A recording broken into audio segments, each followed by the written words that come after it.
আসসালামু আলাইকুম। আপনারা সবাই কেমন আছেন? আমি ভালো আছি। আমি আজকে হাদিস পড়ে শোনাবো।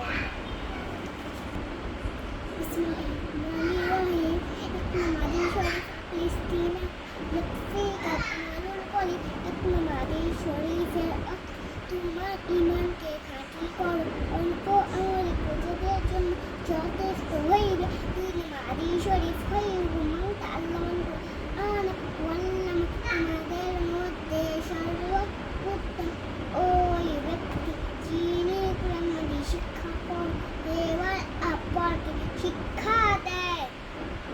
ইকরামাদি শরীফ তালাবুল ইলমি ফারিদাতুন আলা কুল্লি মুসলিম। ইলম তলব প্রত্যেক মুসলমানের উপর ফরজ। হাদিস শরীফ আদ-দুহুরু শাকরুল ঈমান। পবিত্রতা ঈমানের অঙ্গ। নামাজি শরীফ মিফতাহুল জান্নাহ ইসতলা। নামাজি শরীফের নামাজ বেহেশতের চাবি। নামাজি শরীফ আউয়াল মান আসাবু বিহিলা আবদি ইয়াউমাল কিয়ামাতিস সালাত।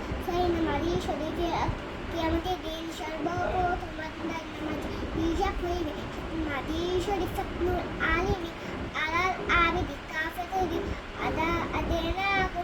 নামাজি শরীফের অর্থ তোমাদের মধ্যে